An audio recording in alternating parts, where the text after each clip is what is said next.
Sunday evening Varalakshmi பூஜைக்கு தேவையான பொருட்கள்லாம் வாங்குறதுக்கு கிளம்பிட்டோம். பெருமாள் கோயிலுக்கு ஆப்போசிட்டில் பூஜைக்கு தேவையான பொருட்கள் எல்லாமே இருக்குது. போகிற வழியில் டீ குடிச்சிட்டு போகலான்னு காஃபி ஷாப் ஒன்று இருந்தது. காஃபி ஷாப் போயிருந்தோம். வடை பஜ்ஜி எல்லாம் சூடாக போட்டிருந்தாங்க. அங்கே காஃபி நல்லாயிருக்கும். காஃபி போண்டா அவர் ஆர்டர் பண்ணிட்டு வர்றதுக்குள்ளே எனக்கு பானிபூரியை பார்த்தோன்னே டெம்ட் ஆகிடுச்சு. நானும் போய் ஒரு பிளேட் பானிபூரி வாங்கிட்டு வந்து சாப்பிட்றதுக்குள்ளே அவர் காஃபி போண்டா எல்லாம் சாப்பிட்டு முடிச்சிட்டாரு. சரி பானிபூரியை சாப்பிட்டுட்டு டைம் ஆகிடுச்சு கிளம்பலான்றப்போ பக்கத்தில் பூஜை கூட இருக்கான்னு பார்க்கலான்னு போயிருந்தோம். இந்த சாமிக்கெலாம் வச்சு கொடுக்கறதுக்கு அவங்க கையால் செய்கிறது. அங்கே சீமாறு, மொரம், சீர்கூடை எல்லாமே அந்த கடையில் கிடைக்கிது. யாருக்காவது சீர்கூடை வேணும்னா வாங்கிக்கோங்க. இந்த பக்கத்தில் தெரியுது பாருங்கள், இந்த கடையில் தான். நாங்கள் கேட்டது 2 நாள் ஆகும்னு சொல்லியிருந்தாங்க. வீட்டுக்கு தேவையான பொருள் வாங்கலான்னு ஸ்மார்ட் பஜார் வந்திருந்தோம். நம்ம வாங்க வேண்டிய பொருள் என்னவோ அதை விட்டுட்டு நம்ம என்ன பொருள் வாங்க மாட்டோமோ அதையே தான் பார்த்துட்ருப்போம். கிளாஸ் ஐட்டம்லாம் ஆஃபர் போட்டிருந்தாங்க. ஜூஸ் கிளாஸ்லாம் 350 ருபீஸ் தான் 6 கிளாஸு. பிளேட்ஸ்லாம் ஆஃபர் போட்டிருந்தாங்க. பை 1 கெட் 1 ஆஃபர் போட்டிருந்தாங்க.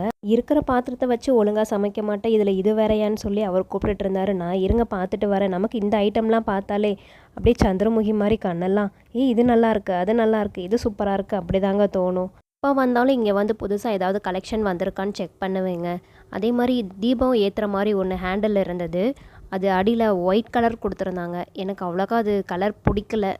கலரும் ஒரு மாதிரி இருந்தது. வேறு கலர் பார்த்தா வேறு கலரும் அவ்வளோக்கா செட் ஆகலை. சரி அதை வச்சுட்டு பூஜை சாமான் வாங்கலான்னு கிளம்பியாச்சுங்க. வீட்டுக்கு தேவையான பொருள் கொஞ்சம் வாங்கிட்டு அங்கேருந்து கிளம்பியாச்சுங்க. போகிறப்ப அந்த கத்தி செட்டு பார்த்தோம், நல்லா இருந்தது. 5 கத்தி கொடுத்துருக்காங்க. ஒரு காய் சீவுறது ஒன்று கொடுத்துருக்காங்க. கடைக்குள்ளே வந்தாலே டைம் போகிறதே தெரியாதுங்க. இப்போ தான் வந்த மாதிரி இருக்கும். அதுக்குள்ளாட்டி 2 மணி நேரம் ஆயிடுச்சு. பேஸ்ட்டு, சோப்பு எல்லாம் ஆஃபர் போட்டிருந்தாங்க. நமக்கு தேவையானதை வாங்கிட்டு அங்கேருந்து கிளம்பிட்டோம். பூஜைக்கு தேவையான கொஞ்சம் ஐட்டம் மட்டும் இங்கே வாங்கியிருந்தோம். ஆஃபரில் இருந்தனால இங்கே கொஞ்சம் எடுத்துக்கிட்டோம். மற்றதெல்லாம் வெளியே வாங்கிக்கலான்னு சொல்லி கிளம்பிட்டோம்.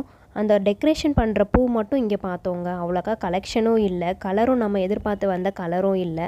ஒரே சிங்கிள் கலர் இருந்தது. அதில் டபுள் கலரில் அந்த எல்லோவும் ஆரஞ்சு கலரும் கலந்த மாதிரி தான் இருந்தது. விளக்கு பார்த்தோம் ஏதாவது டிஃப்ரெண்ட்டாக இருக்கான்னு. அந்தளவுக்கு கலெக்ஷன் எதுவும் இல்லை, நார்மலாக தான் இருந்தது. ஆயில் வந்து 1 லிட்டர் ஆஃபர் போட்டிருந்தாங்க. 130 ருபீஸ் என்னமோ போட்டிருந்தாங்க. நமக்கு இந்த மாதிரி ஐட்டம்லாம் பார்க்குறப்ப இது வாங்கலாம், அது வாங்கலாம், அது வாங்கினா நல்லாயிருக்கும், இந்த ஐட்டம் வாங்கினா நல்லாயிருக்கும்னு தோணும். பட் நமக்கு எது யூஸ்ஃபுல்லாக இருக்குமோ அதை மட்டும் பார்த்து வாங்குங்க. வாங்கி கொண்டு போய் வீட்டில் பொருளை அடுக்கி வச்சு என்னங்க பண்ண போகிறோம்? நமக்கு என்ன தேவையோ அதை மட்டும் வாங்கிக்கலாம்.